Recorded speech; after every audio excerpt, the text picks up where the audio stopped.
ಆತ್ಮೀಯ ಮತದಾರ ಬಂಧುಗಳೇ, ನಿಮ್ಮೆಲ್ಲರಿಗೂ ನಮಸ್ಕಾರ. ಇಂದು ನಾನು ವಿಶೇಷ ಸಮಗ್ರ ಪರಿಷ್ಕರಣೆ ಅಂದರೆ SIRಗಾಗಿ ನಿಮ್ಮ ಎನ್ಯುಮರೇಷನ್ ಫಾರ್ಮ್ ಹೇಗೆ ಭರ್ತಿ ಮಾಡಬೇಕು ಎಂಬುದರ ಬಗ್ಗೆ ಮಾಹಿತಿ ನೀಡಲಿದ್ದೇನೆ.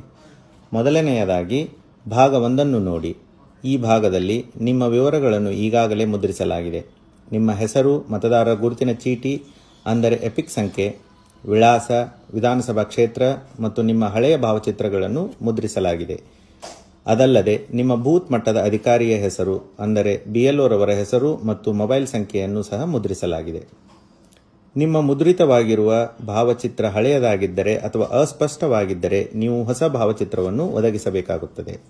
ಆದರೆ ಹಳೆಯ ಭಾವಚಿತ್ರವು ಸರಿಯಾಗಿದ್ದರೆ ನೀವು ಹೊಸ ಭಾವಚಿತ್ರವನ್ನು ನೀಡದೆ ಮುಂದುವರಿಯಬಹುದು.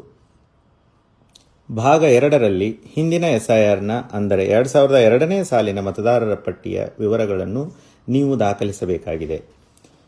ಇಲ್ಲಿ ನಿಮಗೆ 2 ಆಯ್ಕೆಗಳಿವೆ.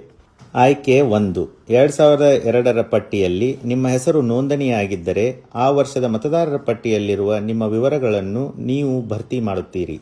ಇದನ್ನು ಸೆಲ್ಫ್ ಮ್ಯಾಪಿಂಗ್ ಎಂದು ಕರೆಯಲಾಗುತ್ತದೆ.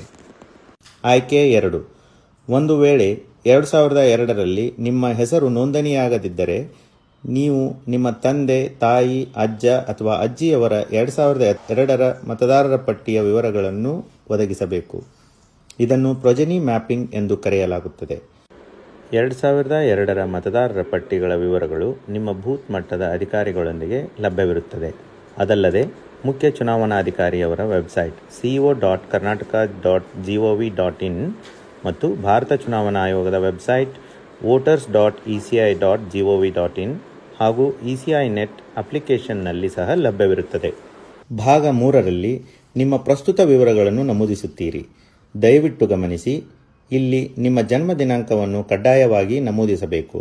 ಆದರೆ ನಿಮ್ಮ ಆಧಾರ್ ಮತ್ತು ಮೊಬೈಲ್ ಸಂಖ್ಯೆಗಳನ್ನು ನಮೂದಿಸುವುದು ಐಚ್ಛಿಕವಾಗಿರುತ್ತದೆ. ಅದರೊಂದಿಗೆ ನೀವು ಕುಟುಂಬ ಸದಸ್ಯರ ಹೆಸರುಗಳನ್ನು ಒದಗಿಸಬೇಕು. ಇದರಲ್ಲಿ ನಿಮ್ಮ ತಂದೆ, ಪೋಷಕರು, ತಾಯಿಯವರ ಹೆಸರು ಹಾಗೂ ಮದುವೆಯಾಗಿದ್ದರೆ ಗಂಡ ಅಥವಾ ಹೆಂಡತಿಯ ಹೆಸರನ್ನು ನಮೂದಿಸಬಹುದು. ಒಂದು ವೇಳೆ ಅವರ ಎಪಿಕ್ ಸಂಖ್ಯೆ, ಮತದಾರರ ಗುರುತಿನ ಚೀಟಿ ಸಂಖ್ಯೆ ನಿಮ್ಮ ಬಳಿ ಇದ್ದರೆ ನೀವು ಅದನ್ನು ಸಹ ನಮೂದಿಸಬಹುದು. ನಿಮ್ಮ ಎಲ್ಲ ನಮೂದುಗಳು ನಿಖರವಾಗಿವೆಯೇ ಎಂದು ನೀವು 2 ಬಾರಿ ಪರಿಶೀಲಿಸಿ ಹಾಗೂ ಕೆಳಗಡೆ ನೀಡಿರುವ 3 ಘೋಷಣೆಗಳನ್ನು ಓದಿಕೊಂಡ ನಂತರ ಫಾರ್ಮ್ಗೆ ಸಹಿ ಮಾಡಿ ಅಥವಾ ಎಡಗೈ ಹೆಬ್ಬೆರಳ ಗುರುತು ನೀಡಿ. ನಿಮ್ಮ ಅನುಪಸ್ಥಿತಿಯಲ್ಲಿ ನಿಮ್ಮ ಪರವಾಗಿ ನಿಮ್ಮ ಕುಟುಂಬದ ಯಾವುದೇ ವಯಸ್ಕ ಸದಸ್ಯರು ನಿಮ್ಮೊಂದಿಗಿನ ಸಂಬಂಧವನ್ನು ನಮೂದಿಸಿ ಸಹಿ ಮಾಡಬಹುದು. ಸಹಿ ಮಾಡಿದ ನಂತರ ಫಾರ್ಮ್ ಅನ್ನು ನಿಮ್ಮ ಬೂತ್ ಮಟ್ಟದ ಅಧಿಕಾರಿಯವರಿಗೆ ಅಂದರೆ BLOರವರಿಗೆ ಹಸ್ತಾಂತರಿಸಿ.